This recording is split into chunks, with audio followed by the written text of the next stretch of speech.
Il est 1h30 donc, et c'est Crime Story, bien sûr. Les rendez-vous d'Alfred Hitchcock, racontés par Serge Sauvian.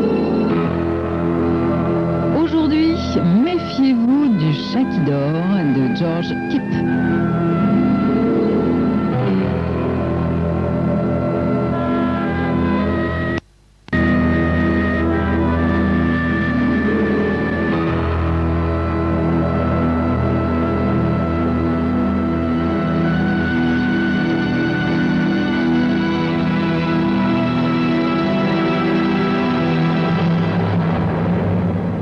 J'ai soigneusement étudié l'opération prévue contre le mont-de-piété. Et puis, j'ai décidé d'agir un matin à 11h, juste avant l'habituelle ruée de midi des employés. À cette heure, on pouvait supposer qu'il y aurait de grosses liquidités et très peu de clients. J'avais une barbe de 4 jours, des lunettes noires, et j'avais également mis autour de mes 2 incisives supérieures la mince feuille d'or habituelle. Ce maquillage dentaire qui m'avait fait surnommer par les journalistes l'homme aux dents d'or. Je dois bien l'avoir utilisé une 12aine de fois, et ce maquillage vaut son pesant d'or, sans jeu de mots. Dès la fin du vol, je peux m'en débarrasser dans n'importe quelle poubelle ou dans n'importe quelle bouche d'égout. Le larbin qui était assis derrière son bureau montra la plus grande sollicitude, du moins jusqu'au moment où, dans le cagibi qui lui servait de bureau, je pris en main mon 45 automatique. À ce moment-là, il s'écroula sur sa chaise en me regardant avec de gros yeux tout ronds.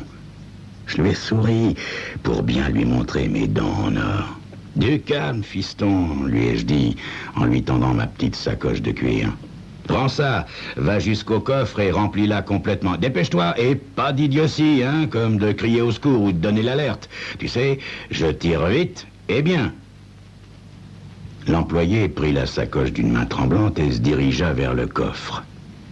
Quand il revint, je lui pris l'argent et je bondis vers l'extérieur pour rejoindre la décapotable garée juste au coin. Quand j'eus atteint ma voiture, je m'arrêtai et dus y regarder à 2 fois.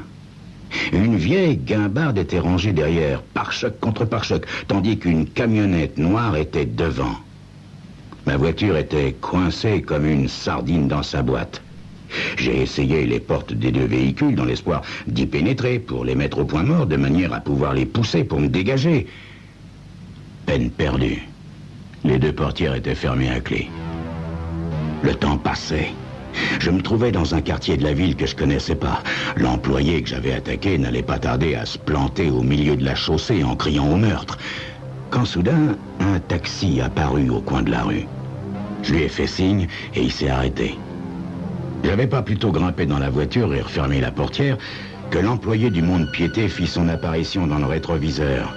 Il agitait les bras en tous sens comme un fou et, à voir comment il ouvrait la bouche, il devait hurler de toute la force de ses poumons desséchés. Ça m'a pas gêné parce que le chauffeur avait déjà inséré son taxi dans le flot de la circulation sans un instant d'hésitation. « Où allons-nous, monsieur ?»« À l'angle de la 21e et de Sandys Boulevard. » Le chauffeur m'a fait signe qu'il m'avait compris. Mais, au lieu de se diriger directement vers l'est, il a tourné au nord, vers Broadway. Moi, j'ai pensé qu'il allait rejoindre la 21e rue pour tourner vers Sandys Boulevard, mais il a continué jusqu'à la 18e rue. Et puis, il a rangé son taxi le long du trottoir, juste devant mon hôtel. Ça n'avait aucun intérêt de descendre dans la 21e pour prendre un autre taxi ou un bus, monsieur. Vous êtes maintenant arrivé chez vous, et en sûreté. J'ai vraiment éprouvé une drôle d'impression au creux de l'estomac. Personne, mais personne ne sait où j'habite. Dans mon travail, une telle précaution est une nécessité tout simplement vitale. Pourquoi êtes-vous tellement certain que j'habite ici? Le chauffeur s'est retourné vers moi et m'a fait un grand sourire. Parce que je vous ai vu y entrer et en sortir des centaines de fois, monsieur. Puis, désignant la sacoche, il vaut mieux que vous montiez ça dans votre chambre, hein?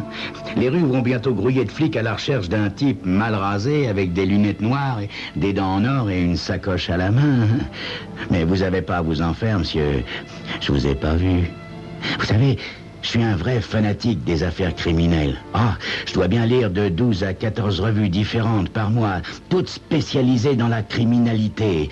Ça me fascine littéralement. La première fois que je vous ai repéré, monsieur, c'est quand vous avez attaqué ce magasin de Beaverton, il y a environ 6 mois. Ah, c'était vraiment du beau travail. Ah, vraiment, oui. Et quand vous avez quitté les lieux, vous avez coupé à travers un terrain vague. Seulement, quand vous êtes ressorti par l'autre côté, vous aviez retourné votre manteau réversible qui, de rouge vif, était devenu vert foncé. Et vous aviez échangé votre casquette contre un chapeau. Personne n'aurait jamais pu vous prendre pour le voleur. Ensuite, je me souviens bien, vous avez pris une voiture marron. Vous êtes allé jusqu'au croisement de Powell et de la 31e rue et vous l'avez abandonnée, là, la voiture. Et puis de là, vous avez pris un bus pour revenir en ville et puis encore un autre bus qui vous a amené exactement ici, au coin de la rue. J'avais l'impression de vivre un véritable cauchemar. Et si vous en savez tellement sur moi, pourquoi ne donnez-vous pas l'alerte? Oh, je suis chauffeur de taxi, monsieur, pas flic. Et comme je vous le disais, j'ai la marotte des vrais crimes et des vrais criminels. J'ai toujours eu envie de regarder travailler un véritable artiste. Et quand je vous ai repéré lors de votre coup du magasin, j'ai pas pu résister au plaisir de vous suivre et de voir quelle était votre méthode de travail. À dire vrai, monsieur, depuis ce moment, je vous ai filé très souvent. Il y a eu le supermarché, un autre magasin, 2 sociétés de prêt bancaire. Je vous ai étudié sous tous les angles parce que vous faites partie de mon univers, monsieur. Oh, je vous connais bien maintenant. Vous vous appelez Joe Domb. Vous avez 32 ans, 6 pieds de haut et les yeux bleus. Vous buvez peu, mais vous pouvez pas résister au plaisir de jouer. Moi, je m'appelle Harvey Plock. Je suis propriétaire de 2 voitures et je conduis pendant que mes chauffeurs se reposent. Étant donné que on va devenir une paire d'amis, il vaut mieux faire connaissance tout de suite, n'est-ce pas?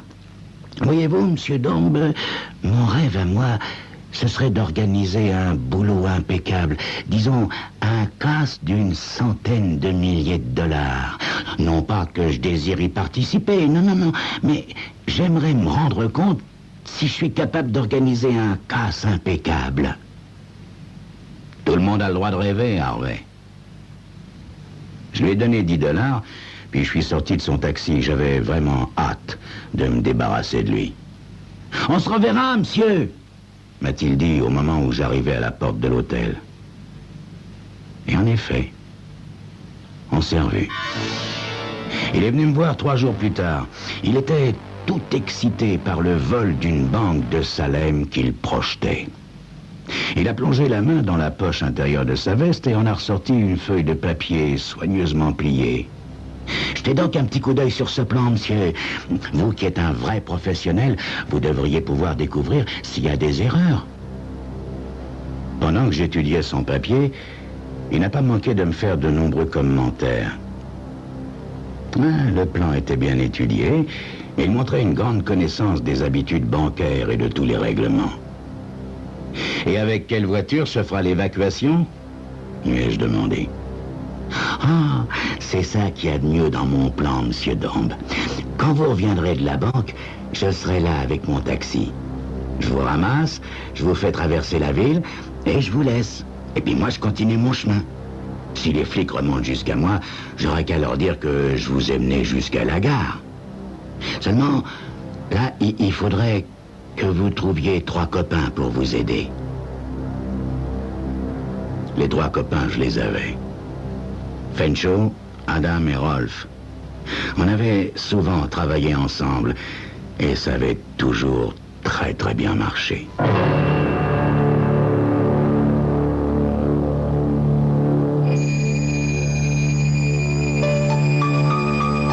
Mais comment mes 3 copains allaient-ils accueillir cette idée géniale? Et Fenshaw surtout, qui était vraiment très méfiant. C'est ce que vous saurez dans quelques instants.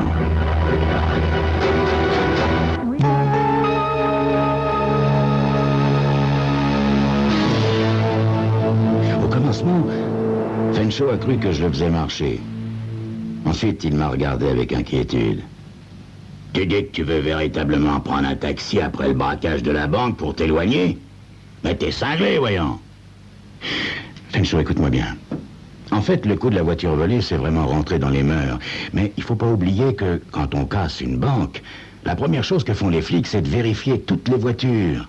Il y a toujours une zone dangereuse et tôt ou tard, des types se font épingler à cause d'une voiture volée.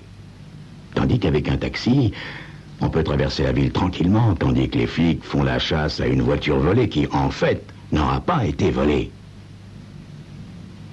Fenshaw se mordait la lèvre. Il était mûr pour accepter n'importe quel boniment. Il suffisait d'un petit coup de pouce. Pense au titre des journaux, Fenshaw. Des bandits attaquent une banque. Ils appellent un taxi pour s'enfuir. Ça va être le coup des 10 années à venir, Fenshaw. Une lueur traversa les yeux noirs de Fenshaw. S'il y a une chose qui lui plaisait par-dessus tout, c'était bien la publicité. Ça marchera, Fenshaw. Et tu sais pas le plus beau. Je connais un chauffeur de taxi qui donnerait la prunelle de ses yeux pour participer à un coup vraiment important. Mieux encore, il ne demandera rien pour sa participation. Fenshaw m'a fixé de ses grands yeux tout ronds. Quoi? Le chauffeur sait de quoi il s'agit et il tient pas à participer au partage? Tu te fous de moi, non? Non, je te le jure. Attends seulement de l'avouer. Je lui racontais tout ce que je savais d'Harvey. Ce type veut connaître de vrais truands, Fenshaw, non, mais tu te rends compte? Et il est vraiment sincère. Je suis même allé chez lui hier soir et j'ai dîné avec lui et sa femme. Elle s'appelle Ellie Mae. Ils ont 5 gosses, 3 garçons et 2 filles. Fenshaw s'est penché pour se rapprocher de moi et j'ai pensé qu'il me fallait lui donner d'autres explications pour le rassurer. Harvey et moi, on en a parlé et reparlé. Il sait ce qu'il fait. Comme je te l'ai dit, c'est la grande ambition de sa vie. Il veut absolument participer à un très gros coup. C'est devenu une véritable obsession chez lui. Fais venir ce Harvey demain, dit Fenshaw en souriant étrangement.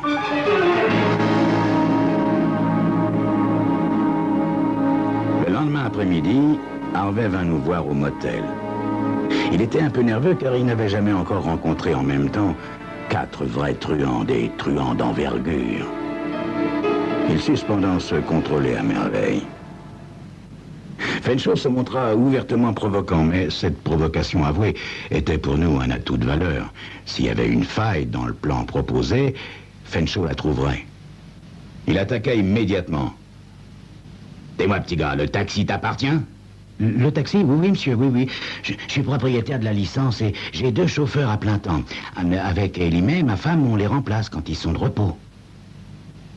Comment s'appelle ta compagnie de taxi? La société Le Chat. Le Chat? Le Chat? Ah, tu m'as l'air d'un drôle de chat de gouttière. Fenshaw poursuivit son interrogatoire en règle, étudiant le plan sous tous les angles. J'avais déjà participé à plusieurs coups avec lui et je vous assure que c'est un type à rien oublier quand il prépare un casse. Tout est dans la préparation, dit Fenshaw. Les prisons et les bagnes sont remplies d'idiots qui n'ont pas compris. Ce coup-là va nous demander beaucoup de travail, mais si on l'exécute correctement, ça devrait être du gâteau. Les yeux de Harvey se mirent à briller de fierté. Oh, j'en suis sûr, monsieur. Il y a longtemps que j'y travaille, vous savez. Ah si, c'est toi qui as gambergé ce casse, chat de gouttière. Sacré matou, va. Nous avons donc décidé de faire le coup le mercredi suivant, 1 heure avant la fermeture de la banque. Une étude approfondie nous avait appris que ça devait être l'heure où il y avait les plus gros dépôts et beaucoup de clients dans le coin. Dans notre boulot, l'affluence est une sorte de garantie. En effet, les employés de banque acceptent rarement de jouer avec la santé et le bien-être de leurs clients. Nous avions donc du samedi jusqu'au mardi pour répéter. Nous y sommes allés tous les 5 avec Harvey et nous avons commencé à étudier les habitudes du coin. Les répétitions sont toujours ce qu'il y a de plus délicat lors de la préparation d'un coup. Il faut tout prévoir. L'exécution de l'attaque proprement dite, mais aussi les variantes en cas d'imprévu. Au jour J, nous nous sommes retrouvés dans le hall d'un hôtel à 1 rue de la Banque, à l'heure H-10 minutes. Harvey me tendit une grosse sacoche. La lettre demandant les 100 000 $ se trouve à l'intérieur. À la banque, je fus obligé d'attendre que le directeur, un gros lourdeau, obèse et chauve comme un caillou, ait terminé de bavarder avec un inconnu habillé de manière fort prétentieuse. Quand le type trop bien vêtu fut parti, je jouais mon rôle. J'avais à peine eu le temps de m'asseoir et de me présenter sous le nom de Jim Dutton que le téléphone du directeur sonna. Sans avoir à regarder, je savais qu'Harvey se trouvait dans la cabine téléphonique au coin de la rue.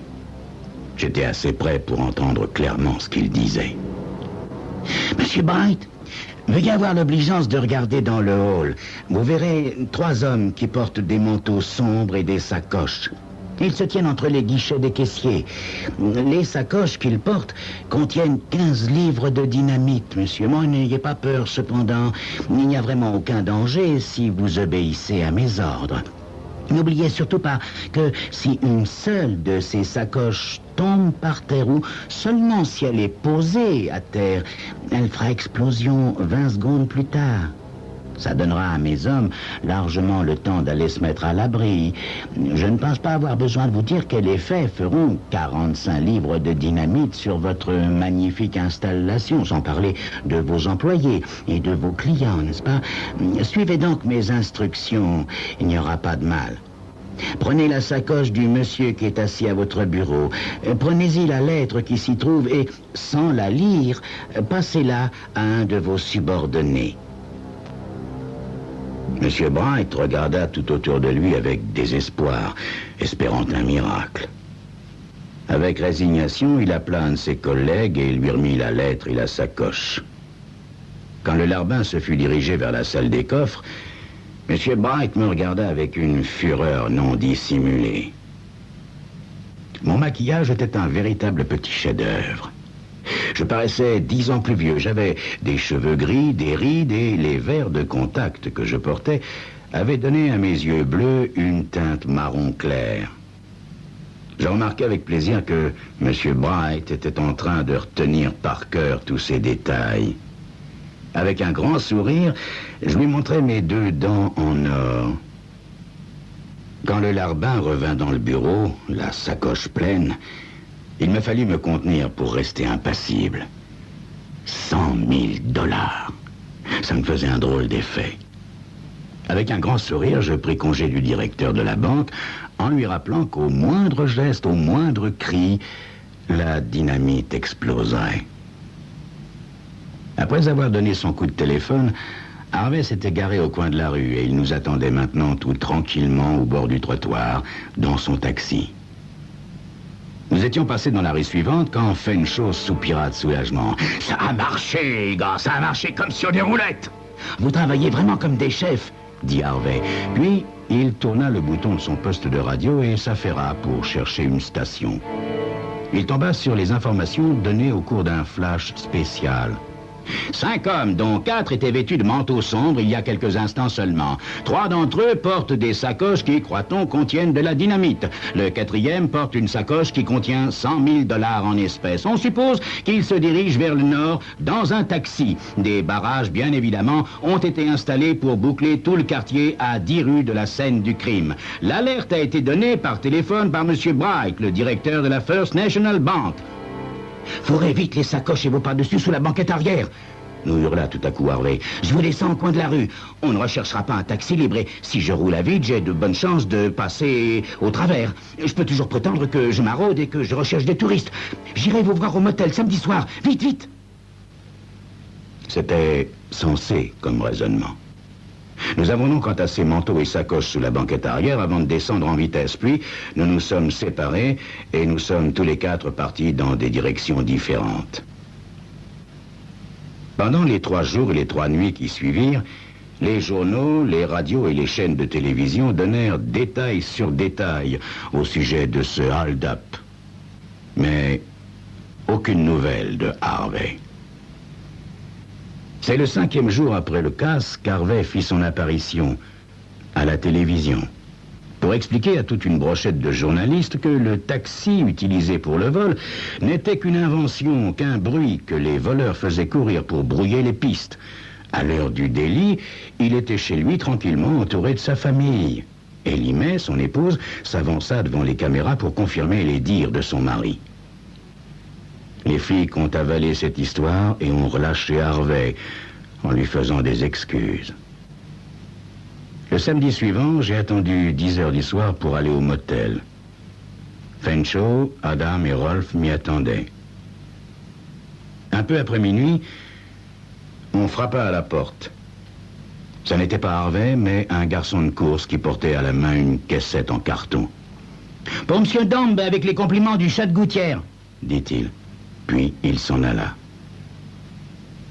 Fenshaw s'approcha de moi pendant que j'ouvrais le colis. « Un magnétophone, » dit-il, les dents serrées. « Harvey nous envoie un magnétophone.